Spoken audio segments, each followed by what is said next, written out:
ಫೈಟ್ಗೆ enter ಆಗ್ಬೇಕಾದ್ರೆ ಅಂತರಾಜ ಅಗಸಾಗಿ ನಿಮ್ mind set ಹೇಗಿರುತ್ತೆ ಸರ್? ಹೊಡೆಯಲ್ಲ ಓಡಿಸ್ಕೊ ಅಷ್ಟೇ. ಸ್ಪೋರ್ಟ್ಸ್ ಅಲ್ಲಿ ಕಾಂಪಿಟೇಷನ್ ಜಾಸ್ತಿ ಇದೆ ಅಂತ ಹೇಳ್ತಾರೆ. ಮಕ್ಕಳು ಸ್ಕೂಲ್ಗೆ ಹಾಕ್ತೀರಾ, ಎಲ್ರು ಡಾಕ್ಟರ್ ಆಗ್ತಾರ, ಎಲ್ರು ಇಂಜಿನಿಯರ್ ಆಗ್ತಾರ, ಎಲ್ರು IAS ಆಗ್ತಾರ? ಇಲ್ಲ. ಮತ್ ನಿಮ್ ಮಕ್ಳಿಗೆ ಸ್ಪೋರ್ಟ್ಸ್ ಹಾಕಿದಾಗ ಎಲ್ರು ಒಲಿಂಪಿಕ್ ಮೆಡಲಿಸ್ಟೇ ಆಗ್ತಾರ? ಯಾಕೆ ಅದನ್ನ ಬಯಸ್ತೀರಾ? ನಾನು ಇವತ್ತು ಹೊಡ್ಸ್ಕೊಂಡಿದೀನಿ, ಇವತ್ತು ಇವ್ನ ಜೊತೆ ಮ್ಯಾಚ್ ಅಲ್ಲಿ ಸೋತಿದೀನಿ, ನಾನು ನಾಳೆ ಮತ್ತೆ ಹೊಡಿಬೇಕು, ಓಕೆ, ಕಮ್ ಬ್ಯಾಕ್ ಮಾಡ್ಬೇಕು. ಆ ಮೈಂಡ್ ಸೆಟ್ ಹೆಂಗ್ ಬರುತ್ತೆ? ಸ್ಪೋರ್ಟ್ಸ್ ಕೊಡುತ್ತೆ. ಜನ ನಿಮ್ಮನ್ನ ಹೇಗ್ ನೋಡ್ತಿದ್ರು? Everyone was thinking like he is the future of Indian MMA.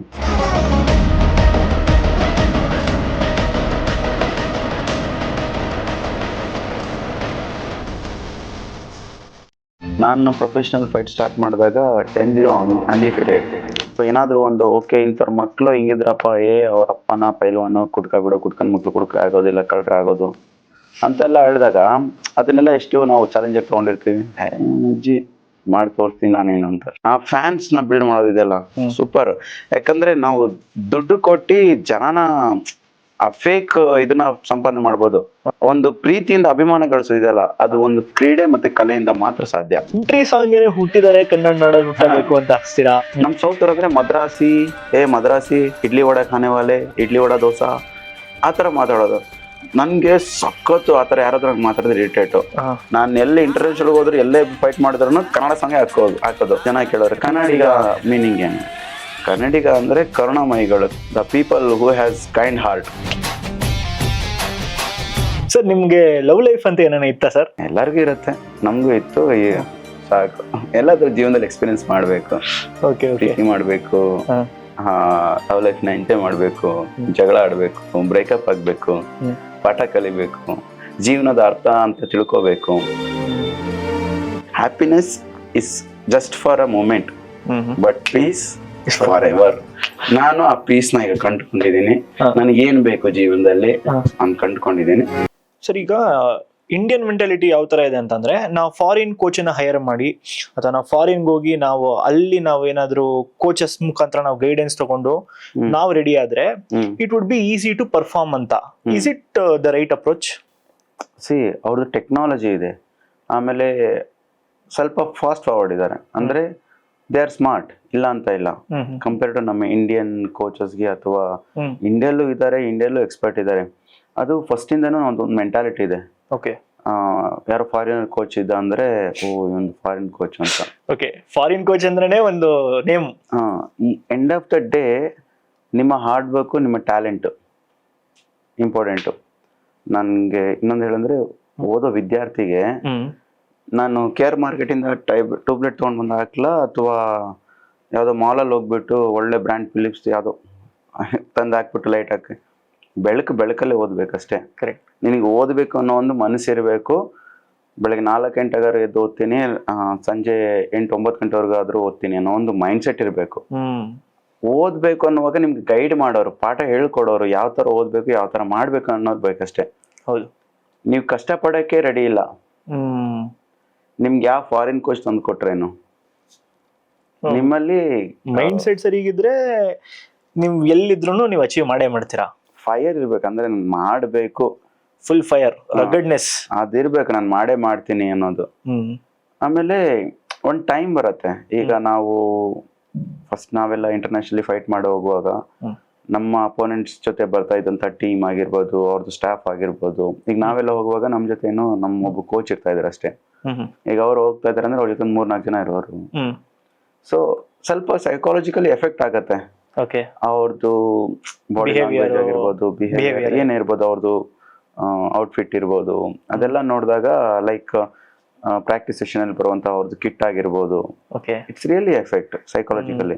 But ಕೆಲವರಿಗೆ ಅವ್ನ್ ಏನಾಗಿದ್ರೆ ಹೊಡಿತೀನಿ ಅಷ್ಟೇ ಅದೊಂದು ಮೈಂಡ್ ಸೆಟ್ ಇರತ್ತೆ. ನೀವು ಲೈಫ್ ಅಲ್ಲಿ ಯಾವ ರೀತಿ ಬೆಳೆದು ಬಂದಿರ್ತೀರಾ, ಏನ್ ಸ್ಟ್ರಗಲ್ ನೋಡಿರ್ತೀರಾ, ನೀವು ಅದ್ರ ಮುಖಾಂತರ ನೀವು ಸ್ಟ್ರಾಂಗ್ ಆಗಿರ್ತೀರಾ. ನಿಮ್ ಮೈಂಡ್ ಕೂಡ ಅಷ್ಟೇ ಸ್ಟ್ರಾಂಗ್ ಆಗಿರತ್ತೆ. ನನ್ ಮುಂದೆ ಇರೋ ನನ್ನ ಅಪೋನೆಂಟ್ ಯಾವ ತರ ಅವ್ನು ಏನ್ ಬಟ್ಟೆ ಹಾಕಿದಾನೆ, ಏನ್ ಕಿಟ್ ಹಾಕಿದಾನೆ, ಯಾವ ಲೆವೆಲ್ ಎಕ್ವಿಪ್ಮೆಂಟ್ ಯೂಸ್ ಮಾಡ್ತಾ ಇದಾನೆ, don't care. When it is comes to one on one fight ಅಷ್ಟೇ. ಇದ್ರಲ್ಲಿ ವರ್ಕ್ ಆಗದೆ ನನ್ನ ಕೈ ಅಷ್ಟೇ, ನನ್ನ ಮೈಂಡ್. ಕೊಡ್ಬೇಕು ಇಲ್ಲಾಂದ್ರೆ ತಗೋಬೇಕು, ಅಷ್ಟೇ. ರೆಡಿ ಆಗ್ಬಿಟ್ಟಿರ್ಬೇಕು ಮೈಂಡ್. ಕೊಡ್ತಾ ಇರ್ತೀನಿ, ಇಸ್ಕೊತಾ ಇರು. ಸರ್ ನೀವು ಸ್ಟ್ರೀಟ್ ಫೈಟ್ ಅಲ್ಲೆಲ್ಲ ಹೋಗಿದ್ದೀರಾ? ಇಲ್ಲ, ಅವಾಗ ಸ್ಕೂಲ್ ಕಾಲೇಜ್ ಡೇಸ್ ಅಲ್ಲಿ ಸ್ವಲ್ಪ ಫ್ರೆಂಡ್ ಸರ್ಕಲ್ ಅನ್ನೋದಾಗಿರತ್ತಲ್ಲ, ಬಟ್ ಯಾರು ಅಷ್ಟು ನಮ್ ಜೊತೆ ಪಂಗ ಮಾಡ್ತಾ ಇರ್ಲಿಲ್ಲ. ಗೊತ್ತಿತ್ತು ಎಲ್ಲರಿಗೂ ಇವರು ಕುಸ್ತಿ ಹುಡುಗರು. ರೀಸೆಂಟ್ ಆಗಿ ಸರ್ ನಾನು ತುಂಬಾ ಡಿಸೆಂಟ್ ಹುಡುಗ. ಓಕೆ. ಎಲ್ರಿಗೂ ಗೊತ್ತಿತ್ತು. ನಾ ಏನಾದ್ರು ಇವನ್ ನನ್ ಯಾರು ಜಗಳ ಮಾಡಿದೀನಿ ಆತರ ಅಂದ್ರೆ ಕಾಂತ ಯಾರ ಹತ್ರ ಜಗಳ ಆಡದ್ನ ಆತರ ಆ ಲೆವೆಲ್. ಅಲ್ಲ, ಮೋಸ್ಟ್ಲಿ ನಿಮ್ ಹತ್ರ ಜಗಳ ಆಡ್ಬೇಕಾರೇನೆ ಅವ್ರ ಮೈಂಡ್ ಸೆಟ್ ಅಲ್ಲಿ ಬಂದ್ಬಿಟ್ಟಿರುತ್ತೆ, ಮಿಸ್ ಆದ್ರೆ ಬೀಳತ್ತೆ. ಇಲ್ಲಿ ಕೆಲವ್ರಿಗೆ ಗೊತ್ತಿಲ್ಲ. ಫೈಟ್ ಮಾಡಕ್ ಶುರು ಮಾಡಿದ್ದು ನಾನು ನನ್ನ ಡಿಫೆನ್ಸ್ ಜಾಬ್ ರಿಸೈನ್ ಮಾಡಿದ್ಮೇಲೆ. Okay okay okay okay. ಅಲ್ಲಿ ತನಕ ನಾನು ಯಾವಾಗ್ಲೂ ರೆಸ್ಲಿಂಗ್ ಮತ್ತೆ ಜೂಡೋ ಆಡ್ತಿದ್ದೆ ಅಷ್ಟೇ.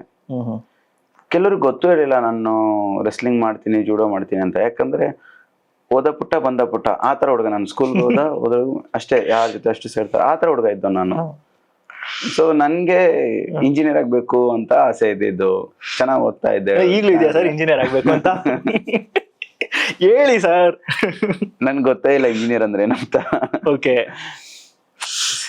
ಜೀವನದಲ್ಲಿ ಕೆಲವೊಂದು ಸಿಚುವೇಶನ್ಗಳು, ಸನ್ನಿವೇಶಗಳು ನಿಮ್ಗೆ ಪಾಠ ಕಲ್ಸತ್ತೆ. ನಿಮ್ಗೆ ಏನ್ ಬೇಕು ಅನ್ನೋದನ್ನ ಅರಿವು ಮೂಡಿಸುತ್ತೆ. ನಾನು ಅದನ್ನ ತುಂಬಾ ಬೇಗನೆ ತಿಳ್ಕೊಂಡ್ಬಿಟ್ಟೆ. ನನ್ನ ಲೈಫ್ ನನ್ಗೆ ಏನ್ ಬೇಕು, ನಾನು ಏನ್ ಆಗ್ಬೇಕು.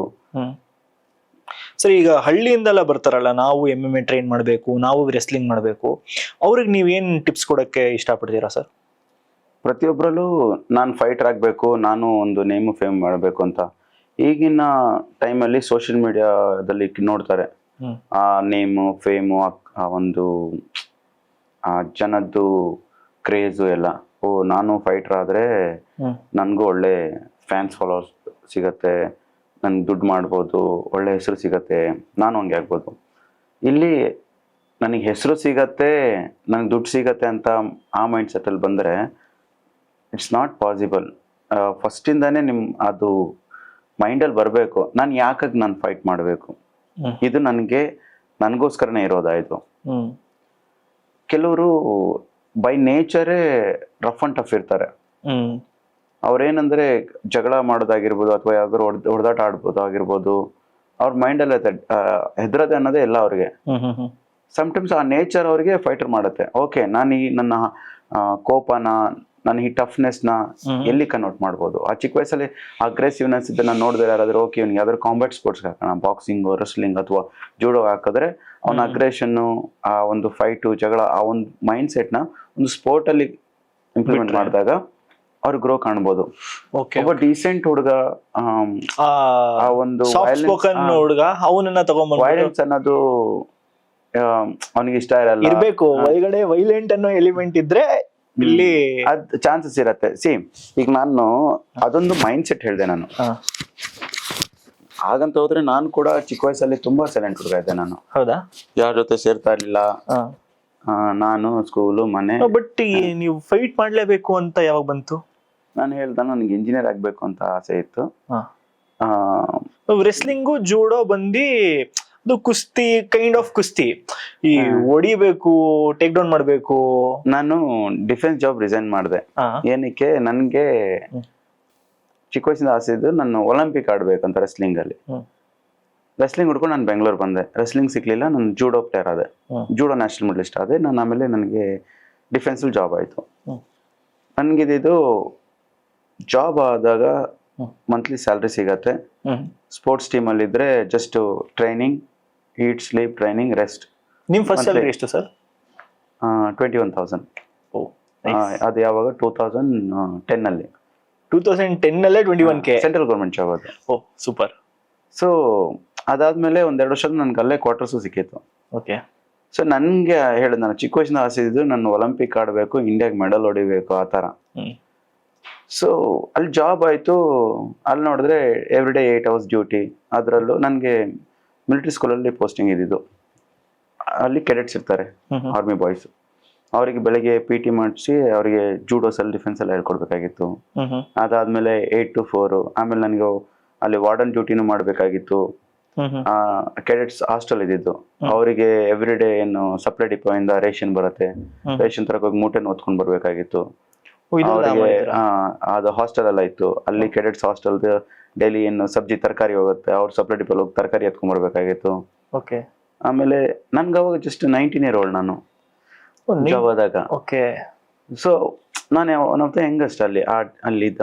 ಅಲ್ಲಿ ಆಫೀಸರ್ ಅರೆ ಓ ಸ್ಕೂಲಿಗೆ ಜಾವ್ರೆ ಚಿಕ್ಕ ಹುಡುಗ ಯಾರಿದ್ದಾರೆ ಅವ್ರನ್ನ ತಗೊಂಡೋಗಿ ಕೆಲಸ ಮಾಡಿಸಿ. ನನ್ಗೆ ಆಸೆ ಇದ್ದಿದ್ದು ಓಕೆ ನಾನು ಡಿಫೆನ್ಸ್ ಎಲ್ಲ ಆಗಿದೆ ಜಾಬ್, ನಾನು ಚೆನ್ನಾಗಿ ಪ್ರಾಕ್ಟೀಸ್ ಮಾಡ್ಬೋದು, ಚೆನ್ನಾಗಿ ನನ್ಗೆ ಸ್ಯಾಲ್ರಿ ಸಿಗತ್ತೆ, ನನಗೆ ನಾನೇ ಇನ್ವೆಸ್ಟ್ ಮಾಡ್ಕೊಂಡು ಒಳ್ಳೆ ಫುಡ್ಡು ಸಪ್ಲಿಮೆಂಟ್ಸು ಚೆನ್ನಾಗಿ ಪ್ರಾಕ್ಟೀಸ್ ಮಾಡೋಣ ಅಂದರೆ ಡಿಫೆನ್ಸಲ್ಲಿ ಸರ್ವಿಸಸ್ ಟೀಮ್ ಅಂತ ಇರುತ್ತೆ, SSAB services sports control board. ಅಲ್ಲಿಗೆ ನೀವು ಹೋದ್ರೆ ನಿಮಗೆ ಕಂಪ್ಲೀಟ್ ಓನ್ಲಿ ಟ್ರೈನಿಂಗ್. ನಾನು ಸಿವಿಲಿಯನ್ ಸ್ಟಾಫ್ ಡಿಫೆನ್ಸ್ದು. ಸೊ ನನಗೆ ಅಲ್ಲಿ ಹೋಗ್ಲಿಕ್ಕೆ ಚಾನ್ಸೇ ಸಿಗ್ಲಿಲ್ಲ. ಸೊ ನಾನು 5 ವರ್ಷ ಸರ್ವಿಸ್ ಮಾಡಿದೆ ಅದೇ ತರ. ಆಮೇಲೆ ಯಂಗ್ ಏಜ್ ಅಲ್ಲಿ ಯಂಗ್ ಬ್ಲಡ್ ಏನೋ ಒಂದು ಸಾಧನೆ ಮಾಡಬೇಕು, ನಾನು ಅಚೀವ್ ಮಾಡಬೇಕು, ಮೆಡಲ್ ಹೊಡಿಬೇಕು ಅನ್ನೋ ಒಂದು ಫೈರ್ ಇರತ್ತಲ್ಲ, ಅದಾಗ್ಲಿಲ್ಲ. ಸೊ ಇಲ್ಲ ನಾನು ಇದು ನನ್ಗೆ ಆಗಲ್ಲ ಅಂದ್ಬಿಟ್ಟು ನನಗೆ ಅವಾಗ 24 ಇತ್ತು, ನಾನು ರಿಸೈನ್ ಮಾಡ್ಬಿಟ್ಟೆ. ನಾನು ಸರ್ ನೀವು ರಿಸೈನ್ ಮಾಡಿದಾಗ ನಿಮ್ಮ ಮನೇಲಿ ಯಾರು ಏನು ಹೇಳಿಲ್ವಾ? ಯಾಕೆ ಎಲ್ಲರೂ ನಿನ್ಗೆ ಹುಚ್ಚಿಡ್ದಿದ್ಯಾ, ಸೆಂಟ್ರಲ್ ಗೌರ್ಮೆಂಟ್ ಜಾಬು ಇಷ್ಟು ಚಿಕ್ಕ ವಯಸ್ಸಿಗೆ ಸಿಕ್ಕಿದೆ, ಇನ್ನೇನು ಕ್ವಾರ್ಟರ್ಸು ಸಿಕ್ಕಿದೆ, ಆರಾಮ ಇನ್ನೊಂದ್ 2 ವರ್ಷ ಇರು, ಮದುವೆ ಮಾಡ್ಕೊಂಡು ಆರಾಮ ಲೈಫಲ್ಲಿ ಸೆಟ್ಲ್ ಆಗಿರು ಅಂತ. ನಾನು ಚಾನ್ಸೇ ಇಲ್ಲ. ಎಲ್ರು ಮದುವೆ ಮಾಡ್ಕೊಳ್ತಾರೆ, ಎಲ್ರು ಮಕ್ಳು ಮಾಡ್ಕೊಳ್ತಾರೆ, ಎಲ್ರು ಅವ್ರ ಪಡೆ ಅವ್ರ ಜೀವನ ಮಾಡ್ತಾರೆ. ಈಗ ನಾನೇನಾದ್ರೂ ಸಾಧನೆ ಮಾಡ್ಬೇಕು, ನಾನೇನಾದ್ರೂ ಒಂದು ಜನದ ನೆನಪಲ್ಲಿ ಉಳಿಬೇಕು ಅಂದ್ರೆ ನಾನು ಏನಾದ್ರೂ ಒಂದು ಎಲ್ಲರಿಗಿಂತ ಡಿಫ್ರೆಂಟ್ ಆಗಿ ಮಾಡ್ಬೇಕಲ್ಲ. ಕರೆಕ್ಟ್. ಡಿಫ್ರೆಂಟ್ ಆಗಿ ಯಾವ ಫೀಲ್ಡ್ ಅಲ್ಲಿ ಮಾಡಕ್ಕಾಗತ್ತೆ? ಸ್ಪೋರ್ಟ್ಸ್ ಅಲ್ಲೇ ಜನ ನನ್ನ ಒಂದು ಇನ್ಸ್ಪಿರೇಷನ್ ತಗೋಬೇಕಂದ್ರೆ ಯಾಕೆ ತಗೊಳ್ತಾರೆ? ನಂತರನೇ ಇರೋ ತುಂಬಾ ಜನ ಬಡ ಕುಟುಂಬದಲ್ಲಿ ತಂದೆ ತಾಯಿ ಕಷ್ಟಪಡ್ತಿರೋ ಇರುವಾಗ, ಮನೆ ತುಂಬಾ 4 ಜನ ಮಕ್ಕಳು, ಈ ತರ ಒಂದು ಮೈಂಡ್ ಸೆಟ್ ಇಲ್ಲದಾಗ ನಮ್ಗೆ ಏನಾದ್ರೂ ಒಂದು ಸಾಧನೆ ಮಾಡ್ಬೇಕಂದ್ರೆ ನಮ್ಗೆ ಆಗತ್ತಾ ಆಗಲ್ವಾ ಈ ತರ ಕನ್ಫ್ಯೂಷನ್ ಮೈಂಡ್ ಅಲ್ಲಿ ಇರ್ತಾರಲ್ಲ, ಅವ್ರಿಗೆಲ್ಲ ಒಂದು ಇನ್ಸ್ಪಿರೇಷನ್ ಆಗ್ಬೇಕು. ನಾನು ಹೇಗಾಗ ಸಾಧ್ಯ? ಈಗ ನನ್ಗೆ ಸೆಂಟ್ರಲ್ ಗೌರ್ಮೆಂಟ್ ಜಾಬ್ ಆಗಿದೆ, ಆರಾಮಾಗಿ ತಿಂಗಳ ಸಂಬಳ ತಗೊಂಡು ಇನ್ನೊಂದ್ 2 ವರ್ಷ ಬಿಟ್ಟು ಮದುವೆ ಮಾಡ್ಕೊಂಡು ಮಕ್ಳು ಮಾಡ್ಕೊಂಡು ಅಷ್ಟೇ ಜೀವನ. ಅದಾದ್ಮೇಲೆ ಏನು, ಮಕ್ಳನ್ನ ಬೆಳೆಸು, ಮಕ್ಳು ಸ್ಕೂಲಿಗೆ ಕಳ್ಸು, ಮಕ್ಳಿಗೆ ಏನಿಷ್ಟ ಮಕ್ಳಿಗೆ ಯಾವ್ದೋ ಒಂದು ಸ್ಪೋರ್ಟ್ಸ್ ಮಾಡಿಸು, ಅಷ್ಟೇ. ನನ್ನ ಲೈಫಲ್ಲಿ ನಂದಂತ ಏನಿದೆ ಈಗ 99% ಅಲ್ಲಿ ನೀವು ಒಬ್ರಾಗ್ಬಿಡ್ತೀರ ಅಷ್ಟೇ. ನಾನು ಹೇಗೆ ಎಲ್ರು ಓಕೆ ದುಡ್ಡಿದ್ದವ್ರು ಏನ್ ಮಾಡ್ತಾರೆ, ಸರಿ ಓಕೆ ಅಪ್ಪ ನಂದು ಬಿಸ್ನೆಸ್ ಇದೆ, ನಂದು ಆಸ್ತಿ ಇದೆ, ನನ್ನ ಮಕ್ಳು ನೀನ್ ತಾನೆ, ನಿನ್ಗೆ ಇಷ್ಟ ಬಂದಿದ್ ಮಾಡು, ಎಷ್ಟು ದಿವಸ ಆಗುತ್ತೆ ಮಾಡು, ಅದಾದ್ಮೇಲೆ ಬಿಸ್ನೆಸ್ ನೋಡ್ಕೊಳೋಕೆ ನಮ್ಮಪ್ಪ ಏನ್ ಮಾಡಿಕ್ಕಿಲ್ಲ, ನಮ್ದೇನು ಲಕ್ಷಗಟ್ಟಲೆ ಕೋಟಿಗಟ್ಟಲೆ ಆಸ್ತಿ ಏನಿಲ್ಲ, ಮಾಡಿದ್ರೆ ನಾನೇ ಮಾಡ್ಬೇಕು. ಎಷ್ಟು ಜನ ಹತ್ರ 10 ಎಕರೆ ಜಮೀನಿದೆ, ಸ್ವಂತ ಮನೆ ಇದೆ, ಏನೇನಿದೆ. ಆಲ್ಮೋಸ್ಟ್ ನಿಮ್ಮ ಹಳ್ಳಿ ಕಡೆ ಸೈಡಲ್ಲಿ ಹೋದ್ರೆ ಎಲ್ರು ದಿನಗೂಲಿ ನೌಕರಿ ಮಾಡೋರೆ. ಎಷ್ಟು ಜನ ಹತ್ರ ಗೌರ್ಮೆಂಟ್ ಜಾಬ್ ಇದೆ, ಎಷ್ಟು ಜನ ಮೈ ತುಂಬಾ ಒಡವೆ ಹಾಕೊಳ್ತಾರೆ, ಎಷ್ಟು ಜನ ಮನೆಯಲ್ಲಿ ಕಾರ್ ಇದೆ, ಬೈಕ್ ಇದೆ. ತುಂಬಾ ಜನ ಕನ್ಸು ಕಾಣ್ತಾರೆ ತಾನೆ, ನಾನು ಏನಾದ್ರೂ ಒಂದು ಸಾಧನೆ ಮಾಡ್ಬೇಕು, ನಾವು ಇವ್ರ ತರ ಆಗ್ಬೇಕು ಅಂತ. ಸೊ ಈಗ ನಾನು ಹೇಳ್ತಾ ಇರೋದು ಸಾಧನೆ ಮಾಡ್ಬೇಕು ಅಂತ ಹೇಳ್ಬಿಟ್ಟು ಇರೋ ಕೆಲಸ ಎಲ್ಲ ಬಿಟ್ಟು ಅಂತಲ್ಲ. ನನ್ನ ಮೈಂಡ್ ಸೆಟ್ಟು, ನನಗೆ ನಮ್ಮ ಅಪ್ಪ ಅಮ್ಮ ಇದ್ದಾರೆ, ಅವ್ರನ್ನ ಇರೋ ತನಕ ಚೆನ್ನಾಗಿ ನೋಡ್ಕೋಬೇಕು, ಅವ್ರಿಗೆ ನೋಡ್ಕೊಳಕ್ ನನ್ಗೆ ಎಷ್ಟು ದುಡಿಮೆ ಮಾಡ್ಬೇಕು, ಓಕೆ ಎಷ್ಟು ಸಾಧ್ಯ ಆಗುತ್ತೋ ಅಷ್ಟು ನನ್ನ ಕೈಯಲ್ಲಿ ನಾನು ಕಷ್ಟಪಡ್ತೀನಿ. ನಾನು ಚೆನ್ನಾಗಿ ನೋಡ್ಕೊತೀನಿ, ನನ್ನ ಫ್ಯಾಮಿಲಿನ ಚೆನ್ನಾಗಿ ನೋಡ್ಕೊಳ್ತೀನಿ. ನಾನು ಬೆಳೆಯೋ ಜೊತೆಗೆ 4 ಜನಕ್ಕೆ ಇನ್ಸ್ಪಿರೇಷನ್ ಆಗಿರ್ತೀನಿ. ಸೊ ಅದು ನಾನು ಅನ್ಕೊಳ್ತೀನಿ. ಸೊ ಇದು ನನ್ನ ಲೈಫ್ ಸ್ಟೈಲ್. ನಾನು ಬೆಳೆದ್ರೆ ಸಕ್ಸಸ್ ಆದ್ರೆ 4 ಜನಕ್ಕೆ ದಾರಿ ತೋರಿಸ್ತೀನಿ. ನಾನು ಹಿಂಗ್ ಬೆಳೆದೆ, ಹಿಂಗ್ ಆದೆ, ಈ ತರ ಆಗಿ. ಫೇಲ್ಯೂರ್ ಆದ್ರೆ ನಾನು ಹಿಂಗಾಗಿದ್ದೀನಿ, ಈ ದಾರಿ ಹಿಡ್ದೆ, ಈ ತರ ಫೇಲ್ ಆದೆ, ನೀವು ಆ ತರ ಹೋಗ್ಬೇಡಿ. ನೀವು ಕೆಲ್ಸದಿಂದ ನೀವು ಬಿಟ್ರಲ್ಲ, ಸೊ ನೆಕ್ಸ್ಟ್ ನಿಮ್ ಪಾಯಿಂಟ್ ಆಫ್ ಲೈಫ್ ಅಲ್ಲಿ ನಿಮ್ಗೆ ಯಾವತ್ತಾದ್ರೂ ಅನ್ಸ್ತಾ ಓಕೆ ನಾವೇನೋ ಸಕ್ಸಸ್ಫುಲ್ ಆಗ್ಲಿಲ್ಲ ಅಂದ್ರೆ ನಾವೇನ್ ಕೆಲಸ ಮಾಡೋದು ಅಂತ ನಿಮ್ ಮೈಂಡ್ ಅಲ್ಲಿ ಏನೋ ಇತ್ತಾ, ಅಥವಾ ಅದಕ್ಕೆ ನನ್ನ ಪ್ಲಾನ್ ಬಿ ಇಟ್ಕೊಂಡಿದ್ರಾ? ಕೇಳಿ, ಇಲ್ಲಿ ನಾನು ಹೇಳಿದ್ನಲ್ಲ ನೀವೇ ಫೈಟರ್ ಆದ್ರಿ ಅಂತ. ನಾನು ಡಿಫೆನ್ಸ್ ಜಾಬ್ ರಿಸೈನ್ ಮಾಡಿದೆ. ನನ್ಗೆ ಅದು ಚಿಕ್ಕ ವಯಸ್ಸಲ್ಲಿ ಹೇಳಿದ ನಾನು ಮೆಡಲ್ ಮಾಡ್ಬೇಕು, ಏನಾದ್ರು ಒಂದು ಅಚೀವ್ ಮಾಡ್ಬೇಕು. 4 ಜನ ನಾನು ಹೇಳ್ತೀನಿ, ನಮ್ ತಂದೆ ಒಬ್ರು ರೆಸ್ಲರ್, ಓಕೆ, ಅವರು ಓದಿಲ್ಲ, ಅವಿದ್ಯಾವಂತರು. ಕುಸ್ತಿ ಮಾಡುವಾಗ one of the best wrestler in Karnataka 80s ನಲ್ಲಿ. ನಮ್ಮಮ್ಮ ಹೇಳ್ತಾ ಇದ್ರು, ಅವ್ರು ಕುಸ್ತಿ ಮಾಡಕ್ ಹೋದ್ರೆ ಕುಸ್ತಿ ಮುಗಿಸ್ಕೊಂಡ್ ಬಂದ್ರೆ ಹಿಂಗೆ ಟವಲ್ ತುಂಬಾ ಎಲ್ಲ ದುಡ್ಡು ತುಂಬ್ಕೊಂಡ್ ಬರೋರು. ಓಕೆ, ತುಂಬಾ ಚೆನ್ನಾಗಿತ್ತು. ಅವರು ಒಂದು ಪಿಯರ್ಲೈಟ್ ಫ್ಯಾಕ್ಟ್ರಿ, ಐರನ್ ಫ್ಯಾಕ್ಟ್ರಿ ಅಲ್ಲಿ ಜಾಬ್ ಮಾಡ್ತಾ ಇದ್ರು, ಭಾರತ್ ಮಂಡ್ರಿ ಅಂತ. ಅದು ಪರ್ಮನೆಂಟ್ ಜಾಬ್ ಇತ್ತು. ಅದನ್ನು ಜಾಬ್ ರಿಸೈನ್ ಮಾಡಿದ್ರು, ಏನೋ ಬಿಸ್ನೆಸ್ ಮಾಡ್ತೀನಿ, ಏನೋ ಅದ್ ಮಾಡ್ತೀನಿ, ಇದ್ ಮಾಡ್ತೀನಿ ಅಂತ. ವಯಸ್ಸಾಯ್ತು, ಕುಸ್ತಿ ಆಡೋದ್ ಬಿಟ್ರು, ಜಾಬ್ ಇಲ್ಲ. ಮನೆಯಲ್ಲಿ ಬಡತನ, 4 ಜನ ಮಕ್ಕಳು, ಹೇಗೆ ಸಾಕ್ತಾರೆ ತಾಯಿ? ತಂದೆ ಸ್ವಲ್ಪ ಬೇರೆ ಆ ಟೈಮ್ನಲ್ಲಿ ರೌಡಿಸಮ್ ಅನ್ನೋದೊಂದು ಪೈಲ್ವಾನ್ರಂದ್ರೆ ಈ ಅವರು ಪೊಲಿಟಿಷಿಯನ್ ಜೊತೆ ಬಾಡಿಗಾರ್ಡ್ ಆಗು, ಇವ್ರ ಜೊತೆ ಬಾಡಿಗಾರ್ಡ್ ಆಗು, ಅಲ್ಲಿ ಹೊಡೆದಾಟ ಮಾಡು, ರೌಡಿಸಮ್ ಆ ಥರ. ಆ ಥರ ಎಲ್ಲ ಮೈಂಡ್ ಸೆಟ್ ನೋಡಿದಾಗ ನೀನು ಜಸ್ಟ್ ನಾರ್ಮಲ್ ಜೀವನ ಸಾಗಿಸ್ಬೇಕಾ, ಅಥವಾ ಏನಾದರೂ ಒಂದು ಓಕೆ ಇಂಥವ್ರ ಮಕ್ಕಳು ಹಿಂಗಿದ್ರಪ್ಪ, ಅವ್ರ ಅಪ್ಪನ ಪೈಲ್ವಾನು, ಕುಡ್ಕೊಂಡ್ ಮಕ್ಳು ಕುಡ್ಕರೆ ಆಗೋದಿಲ್ಲ, ಕಳ್ರೆ ಆಗೋದು ಅಂತೆಲ್ಲ ಹೇಳಿದಾಗ ಅದನ್ನೆಲ್ಲ ಎಷ್ಟು ನಾವು ಚಾಲೆಂಜಾಗಿ ತೊಗೊಂಡಿರ್ತೀವಿ. ಅಜ್ಜಿ ಜನ ಮಾತಾಡ್ತಾರಲ್ಲ, ಇಂಥವ್ರ ಮಕ್ಕಳು ಹಿಂಗಾದ್ರು ಮಾಡಿ ತೋರಿಸ್ತೀನಿ ನಾನೇನು ಅಂತ.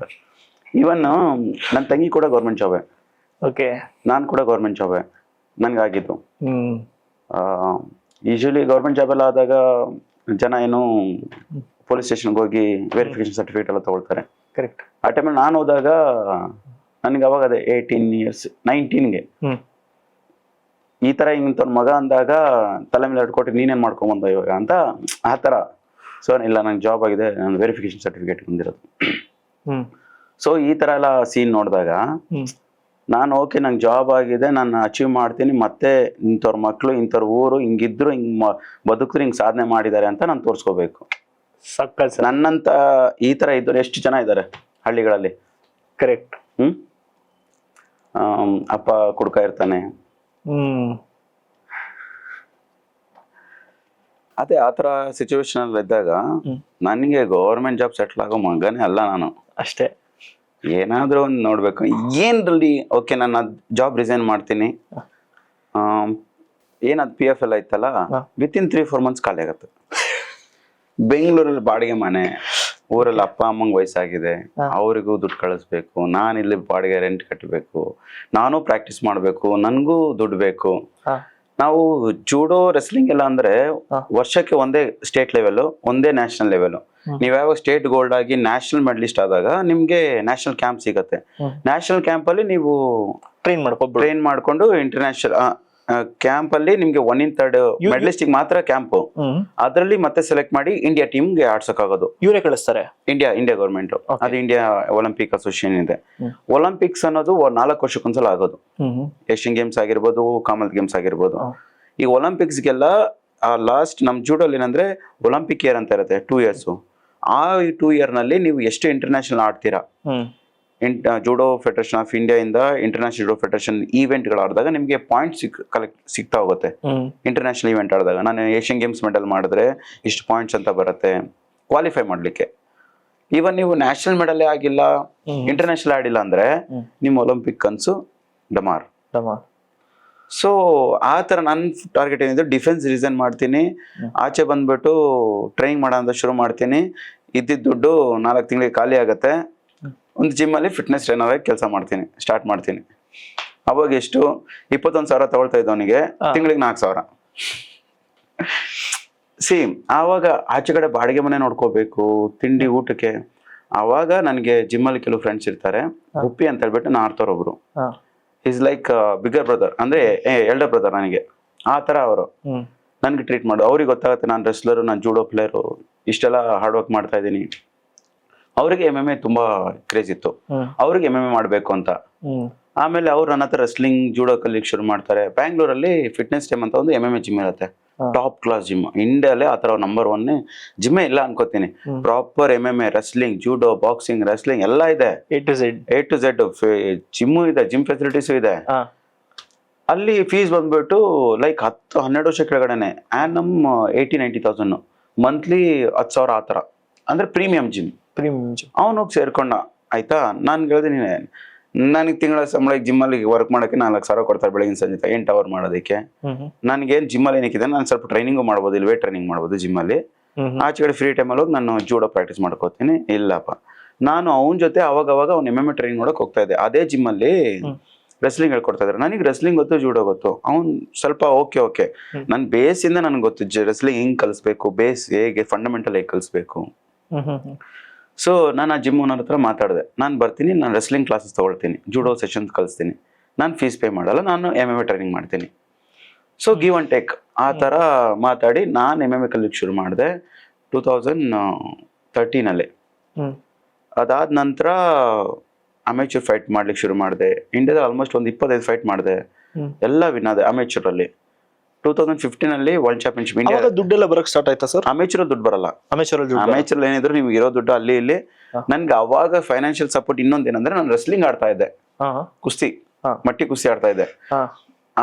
ಮಟ್ಟಿ ಕುಸ್ತಿಯಲ್ಲಿ ನೀವು ಎಷ್ಟು ಹೆವಿ ಇರ್ತೀರೋ ಚೆನ್ನಾಗಿ ಅಷ್ಟು ನಿಮ್ಗೆ ಒಳ್ಳೆ ದುಡ್ಡು, ದೊಡ್ಡ ಪೈಲ್ವಾನ್ ಇರ್ಬೇಕು, ದಪ್ಪ ಇರ್ಬೇಕು. ನಾನು ಫೋಟೋಸ್ ಎಲ್ಲ ಶೇರ್ ಮಾಡ್ತೀನಿ ನಾನು ಅವಾಗ ಹೇಗಿದ್ದೆ ಅಂತ.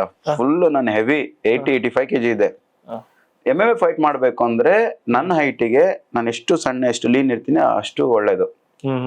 ಸೊ ಆವಾಗ 85 ಇಂದ I started cutting weight. First ನಾನು MMA ಫೈಟ್ ಮಾಡಿದ್ದು 70 kg, ಆಮೇಲೆ 65 kg ಸ್ಟಾರ್ಟ್ ಮಾಡಿದೆ, ಆಮೇಲೆ 61 ಫಿಕ್ಸ್ ಆದೆ ನಾನು. ಎಷ್ಟು ತಿಂಗಳು ಬೇಕಾಯ್ತು ಸರ್ ಇದಕ್ಕೆ? ಆಲ್ಮೋಸ್ಟ್ ಅಂದ್ರೆ ಅಮೇಚೂರ್ ಇಂದ ನಾನು ಪ್ರೊಫೆಷನಲ್ 61 ಆಡ್ಲಿಕ್ಕೆ ಒಂದು 2-3 years ಆಯ್ತು. 2-3 years ಆಯ್ತು. ನಾನು ಹೇಳ್ದೆ ನಾನು ಅಮೇಚೂರ್ ವರ್ಲ್ಡ್ ಚಾಂಪಿಯನ್ಶಿಪ್ 2015 ಅಲ್ಲಿ US ಅಲ್ಲಿ ಆಯ್ತು, ಲಾಸ್ ವೇಗಸ್ ಅಲ್ಲಿ. ನನ್ನ ಫಸ್ಟ್ ಟೂರೇ US ಲಾಸ್ ವೇಗಸ್. ಓ ಅಬ್ಬಬ್ಬ, ಲಾಟ್ರಿ ಅನ್ನೋದಕ್ಕಿಂತ ನನ್ಗೆ ಆತರ ಇದೇ ಇಲ್ಲ. ನನ್ಗೇನು ಓನ್ಲಿ ಹಾರ್ಡ್ ವರ್ಕ್, ಮೆಡಲ್ ಮಾಡು, ವಿನ್ ಮಾಡು, ಒಳ್ಳೆ ನೇಮ್ ಮಾಡು. ನಾನು ವರ್ಲ್ಡ್ ಚಾಂಪಿಯನ್ಶಿಪ್ ಹೋದಾಗ ಅಮೇಚೂರ್ ಫೈಟ್ಸ್ ಅಲ್ಲಿ ನಂದು ಅಮೇಚೂರ್ ಫಸ್ಟ್ ಟೈಮ್ ಲಾಸ್ ಆಗುತ್ತೆ. ಅದಾದ್ಮೇಲೆ ಅಲ್ಲಿ ನಾನು ನೋಡ್ತೀನಿ ಹೇಗಿದ್ಯಾ. ಲಾಸ್ ವೇಗಸ್ ಅಲ್ಲಿ ಏನೋ ಸ್ಕ್ವೇರ್ ಅದು ಆಲ್ಮೋಸ್ಟ್ ಎಲ್ಲ ಪ್ರೊಫೆಷನಲ್ ಫೈಟ್ಸ್, ಬಾಕ್ಸಿಂಗ್ ಫೈಟ್ಸ್ ಎಲ್ಲ ಅಲ್ಲೇ ಆಗೋದು, UFC ಅಲ್ಲೇ ಆಗೋದು. ಅಲ್ಲಿ UFC ಇವೆಂಟ್ ನೋಡ್ತೀನಿ ಹೇಗಿರತ್ತೆ ಅಂದ್ರೆ ನನ್ಗೆ ಇವತ್ತಿಗೂ ನನ್ನ ಕಣ್ಣಲ್ಲಿದೆ ಅದು. ಓಕೆ, ನಾನು ಈ ತರ ಹಿಂಗ್ ಫೈಟ್ ಮಾಡ್ಬೇಕು ಪ್ರೊಫೆಷನಲ್. ನಾನು ಅಮೇಚೂರ್ ಆಡಲ್ಲ, ನಾನು ಪ್ರೊಫೆಷನಲ್ ಆಡ್ತೀನಿ. ನಾನು ಅಮೇಚೂರ್ ವರ್ಲ್ಡ್ ಚಾಂಪಿಯನ್ ಮುಗಿಸ್ಕೊಂಡು ಬಂದು ನಾನು ಪ್ರೊಫೆಷನಲ್ ಫೈಟ್ ಮಾಡ್ತೀನಿ ಅಂದ್ಬಿಟ್ಟು ಮುಂಬೈಯಲ್ಲಿ ಅದೇ ವರ್ಷ ಪ್ರೊಫೆಷನಲ್ ಫೈಟ್ಸ್ ಇತ್ತು. ಧ್ರುವ್ ಚೌಧರಿ ಅಂತ, ಅವಾಗ ಇಂಡಿಯಾದ one of the best fighter ಅವನು. ಆಲ್ರೆಡಿ ಅವನಿಗೆ ಎಕ್ಸ್ಪೀರಿಯನ್ಸ್ ಇತ್ತು ಪ್ರೊಫೆಷನಲ್ ಫೈಟ್ಸ್, ವಿನ್ನಿಂಗ್ ರೆಕಾರ್ಡ್ ಎಲ್ಲ ಆಯ್ತು. ಅವನ ಜೊತೆ ಫೈಟ್ ಮಾಡ್ತೀವಿ ಅಂತ ಕೇಳಿದ್ರು, ನಾನು ಎಸ್ ಅಂದೆ. ನಾನು ಫಸ್ಟ್ ನಂದು debut one of the experience ನಾನು ಮಾಡ್ತೀನಿ, ನನ್ ಕಾನ್ಫಿಡೆನ್ಸ್ ಇತ್ತು. ನಾನು ರೆಸ್ಲಿಂಗ್ ಮಾಡುವಾಗ್ಲೇ 180 kg 90 kg ಅವ್ರ ಜೊತೆ ರೆಸ್ಲಿಂಗ್ ಮಾಡ್ತಾ ಇದ್ದೆ. 65 kg ತಾನೆ ನನ್ನ ಫಸ್ಟ್ ಪ್ರೊ ಫೈಟ್ 65 kg. ಅದಕ್ಕೆ ಮಾಡ್ತೀನಿ. ಎಲ್ಲರೂ ಏನ್ ಹೇಳ್ತಾರೆ, ನಾನ್ ಸೌತ್ ಅವನು, ಇಡ್ಲಿ ವಡ ಖಾನೆ ವಾಲ ಅಂದ್ರೆ ಇಡ್ಲಿ ವಡ ಖಾನೆ ವಾಲ ಖಿಲಾವಂಗ ದೇಕು ಅಂತ ಆತರ ಮೈಂಡ್ ಸೆಟ್. ಯಾಕಂದ್ರೆ ಪ್ರೊಫೆಷನಲ್ ಫೈಟ್ ಅಂದ್ರೆ ಚೆನ್ನಾಗಿರತ್ತೆ.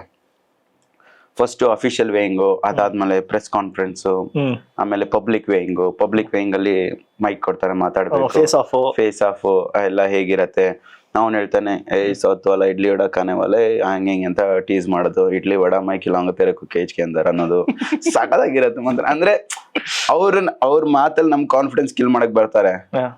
ನೀನ್ ಏನ್ ಹೇಳ್ತಾರೆ, ಕಾನ್ಫಿಡೆನ್ಸ್ಗೆ ಕಿಲ್ ಮಾಡಿ ನಾನೇ ಕಾನ್ಫಿಡೆನ್ಸ್, ನನ್ಗೇನ್ ಕಿಲ್ ಮಾಡ್ತೀಯ ನೀನು, ಆತರ ಮೈಂಡ್ ಸೆಟ್ ಇದೆ ನನಗೆ. ಅಂದ್ರೆ ನಾನು ಹೇಳ್ತೀನಲ್ಲ ಬ್ರೋ, ನಂದು ಮೈಂಡ್ ಸೆಟ್ ಮಾತ್ರ ಎಕ್ಸಲೆಂಟ್ ಲೆವೆಲ್. ಅವಾಗ ನನ್ಗೇನು, ನನ್ಗೆ ದುಡ್ಡಲ್ಲ, ನಾನ್ ನೇಮ್ ಮಾಡ್ಬೇಕು, ನೇಮ್ ಮಾಡು, ದುಡ್ಡು ಅದಕ್ಕದೇ ಬರುತ್ತೆ ಅನ್ನೊಂದು ಮೈಂಡ್ ಸೆಟ್. ನಾನು ಹೇಳ್ತೇನೆ, ನಮ್ಮ ತಂದೆ one of the best wrestler. ಜನ ನಮ್ಮ ಅಪ್ಪಂದು ಕುಸ್ತಿ ನೋಡೋರು, ಅವ್ರು ಯಾವಾಗ ಶಂಕರಪ್ಪನ ಮಗನ ನೀನು ಬಿಡಪ್ಪ, ಹುಲಿ ಒಟ್ಟಲ್ಲಿ ಹುಲಿನ ಹುಟ್ಟೋದು ಆ ತರ. ಯಾಕಂದ್ರೆ ನಾನು ಕುಸ್ತಿ ಅದೇ ತರ ಆಡ್ತಾ ಇದ್ದೆ. ಸೊ ಆ ಹೆಸರು ಜನ ಪ್ರೈಸ್ ಮಾಡಿದಾಗ ಇಂಥವ್ರ ಮಗ ಹಿಂಗೆ ಅಂದಾಗ ಆ ನೇಮ್ ಬಿಲ್ಡ್ ಮಾಡೋದಿದೆಯಲ್ಲ, ಆ ಫ್ಯಾನ್ಸ್ ನ ಬಿಲ್ಡ್ ಮಾಡೋದಿದೆಯಲ್ಲ, ಸೂಪರ್.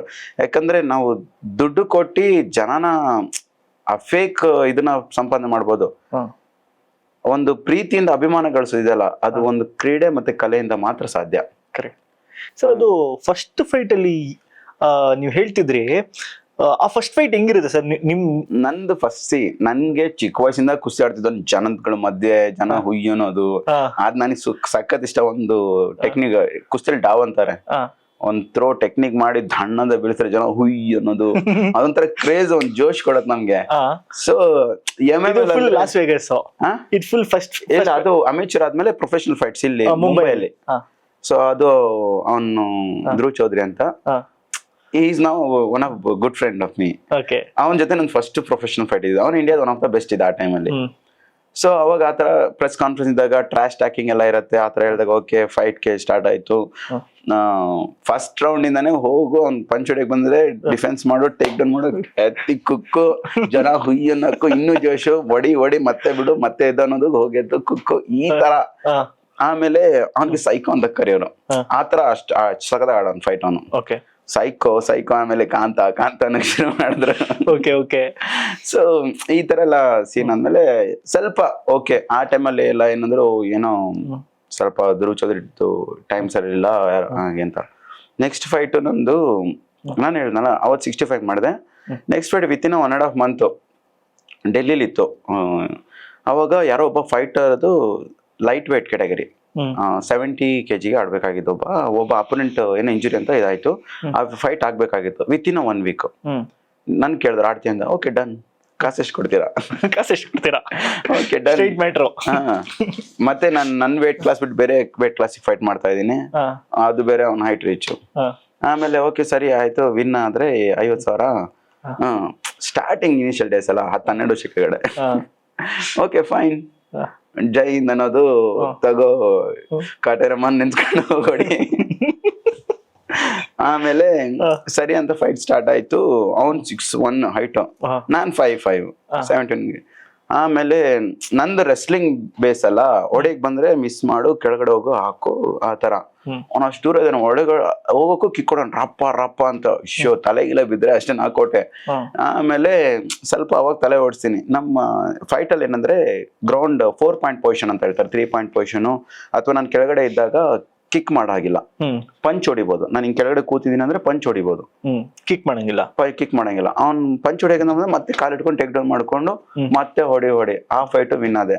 ಆವಾಗ ಜನಕ್ಕೆ ಒಂದು ಕಾಂತರ ಜಗಾಸ ಕರ್ನಾಟಕದವನು ಇದಾನೆ ಒಬ್ಬ, ಕರ್ನಾಟಕ ಶೇರ್ ಅಂತ ಅನ್ಕೊಂಡು ಆ ಒಂದು ಕ್ರೇಜ್ ಶುರು ಆಯ್ತು. ಎಂಟ್ರಿ ಸಾಂಗ್ ಏನೇ ಹುಟ್ಟಿದರೆ ಕನ್ನಡ ನಾಡಲ್ಲಿ ಹುಟ್ಟಬೇಕು ಅಂತ ಹಾಕ್ಸ್ತೀರಾ ನೀವು? ಆ ಲೆವೆಲ್ ಅಭಿಮಾನ ನಿಮ್ಗೆ?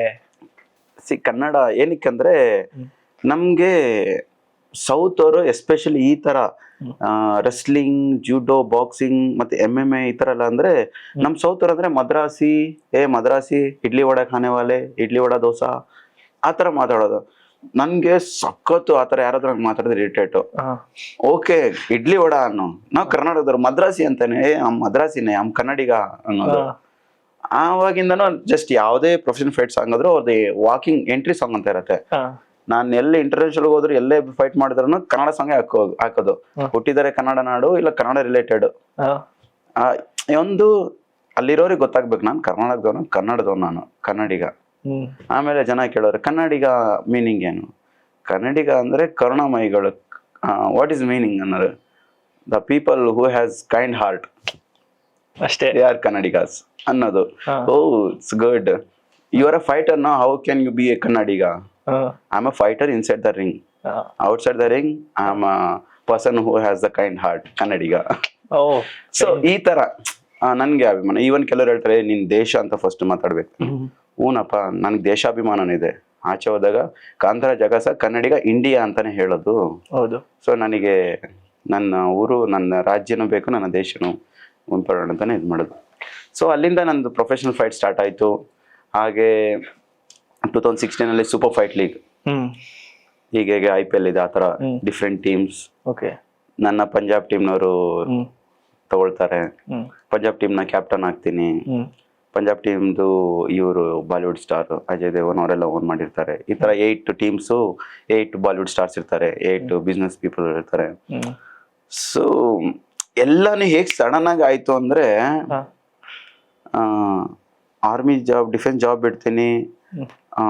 1-2 ವರ್ಷ ಆಸ್ ಎ ಜಿಮ್ ಅಲ್ಲಿ ಫಿಟ್ನೆಸ್ ಟ್ರೈನರ್ ಕೆಲಸ ಮಾಡ್ತೀನಿ. ಮತ್ತೆ ಅಲ್ಲಿ ಇಲ್ಲಿ ಏನೇನೋ ಸಣ್ಣ ಪುಟ್ಟ ಕೆಲಸ ಮಾಡ್ತೀನಿ. ಮತ್ತೆ ಫೈಟ್ ಸ್ಟಾರ್ಟ್ ಆಗಿ ಶುರು ಮಾಡ್ತೀನಿ. ಸೂಪರ್ ಫೈಟ್ ಲೀಗ್ ಸ್ಟಾರ್ಟ್ ಆಗುತ್ತೆ. ಆಮೇಲೆ ಸೂಪರ್ ಫೈಟ್ ಲೀಗ್ ಎಲ್ಲ Sony ESPN telecast live. Captain of Sheri Punjab team. ಆಮೇಲೆ ಬಾಲಿವುಡ್ ಸ್ಟಾರ್ಸ್ ಜೊತೆ ವೀಕೆಂಡ್ ಅವ್ರ ಜೊತೆ ಹೋಗೋದು, ಪಾರ್ಟಿ. ಮತ್ತೆ ಏನಂದ್ರೆ ಅವಾಗ ನನ್ಗೆ ಯಾವ ಸೋಷಿಯಲ್ ಮೀಡಿಯಾ ನಾನು ಯೂಸ್ ಮಾಡ್ತಾ ಇಲ್ಲ, ಏನಿಲ್ಲ. ಸೊ ಜಸ್ಟ್ ಓನ್ಲಿ ಈಟ್, ಸ್ಲೀಪ್, ಟ್ರೈನಿಂಗ್, ಅಚೀವ್ ಮಾಡ್ಬೇಕೇನೋ ಒಂದು ಆ ಥರ ಮೈಂಡ್ ಸೆಟ್ಟು.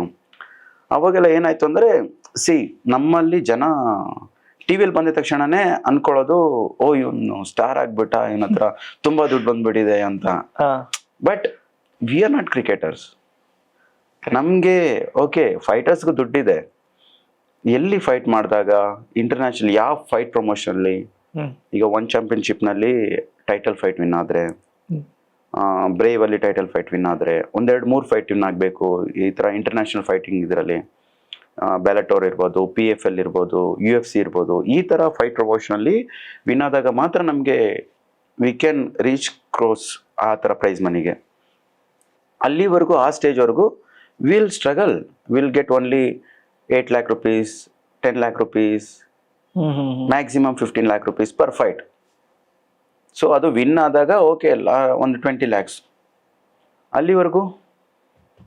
ಸೊ ನಾವು ನಮ್ಮ ಫೈಟ್ ಬರೋ ದುಡ್ಡನ್ನೇ ನಾವೇ ಇನ್ವೆಸ್ಟ್ ಮಾಡಿಕೊಂಡು, ನಾವೇ ಟ್ರೈನಿಂಗ್ ಮಾಡಿಕೊಂಡು, ನಾವೇ ಸಪ್ಲಿಮೆಂಟ್ಸು, ನಾವೇ ರಿಕವರಿ, ನಾವೇ ನ್ಯೂಟ್ರಿಷನ್ನು ಎಲ್ಲ ನಿಮಗೆ ನೀವೇ, ನಾವೇ ಅಬ್ರಾಡ್ಗೆ ಹೋಗು, ನಾವೇ ಟ್ರೈನಿಂಗ್ ಮಾಡು. ಓಕೆ, ಆ ಟೈಮಲ್ಲಿ ಹೇಗಾಗ್ಬಿಡ್ತೀನಿ, ಟಿವಿಯಲ್ಲಿ ಬಂದಾಗ ಕಾಂತರ ದೊಡ್ಡ ಮನುಷ್ಯ ಆಗ್ಬಿಟ್ಟ, ಸ್ಟಾರ್. ಓಕೆ, ಏನು ಈ ಕ್ರಿಕೆಟರ್ ಲೆವೆಲ್ ಥಿಂಕ್ ಮಾಡಕ್ ಶುರು ಮಾಡ್ಬಿಟ್ರು. ಓಕೆ, ಬಟ್ ನನ್ಗೆ ಗೊತ್ತಿತ್ತು ನಥಿಂಗ್ ಇಸ್ ಪರ್ಮನೆಂಟ್. ಎಷ್ಟು ಬೇಗ ಮೇಲೆ ಹೋಗ್ತೀವಿ ಅಷ್ಟು ಕೆಳಗೂ ಬರ್ತೀವಿ. ಮತ್ತೆ ನಾವು ಹೇಗೆ ಅದನ್ನ ಮೇಂಟೈನ್ ಮಾಡ್ತೀವಿ. ಒಂದ್ ಮೈಂಡಲ್ಲಿ ಆವಾಗಲೂ ಇಟ್ಕೊಂಡಿದ್ದೆ, ಗೆದ್ದಾಗ ಹಿಗ್ಗದ್ ಬೇಡ, ಸೋತಾಗ ಕುಗ್ಗದ್ ಬೇಡ, ಒಂದೇ ಕಾನ್ಸ್ಟೆಂಟ್ ಆಗಿರೋಣ. ಯಾಕಂದ್ರೆ ಇದು ನನ್ನ ಜೀವನ, ಯಾರು ಸಪೋರ್ಟ್ ಮಾಡಿಲ್ಲ, ಮುಂದೆ ಮಾಡ್ತಾರೋ ಇಲ್ಲೋ ನೋ ಪ್ರಾಬ್ಲಮ್. ಇರೋಷ್ಟು ದಿವಸ ಕಷ್ಟ ದಿನ ಎಷ್ಟು ಪಡಕ್ಕಾಗತ್ತೆ, ಹಾರ್ಡ್ ವರ್ಕ್ ಮಾಡೋಕ್ಕಾಗತ್ತೆ ಮಾಡೋಣ. ಜೊತೆಗೆ ಬಂದು ಸಹಾಯ ಮಾಡೋರಿಗೆ ಯಾರಾದರೂ ಸ್ವಲ್ಪ ನನ್ನ ಮೈಂಡಲ್ಲಿ ಇರೋದೆ, ಯಾರಾದರೂ ನನಗೆ ಸಹಾಯ ಮಾಡಿದ್ರು ಮುಂದೊಂದು ದಿನ ಅವ್ರಿಗೆ ಸಾಗರದಷ್ಟು ವಾಪಸ್ ರಿಟರ್ನ್ ಮಾಡಬೇಕು ಅನ್ನೋದೊಂದು, ದೇವ್ರು ನನಗೆ ಆ ಶಕ್ತಿ ಕೊಡಲಿ ಅಂತ ಅಷ್ಟೇ.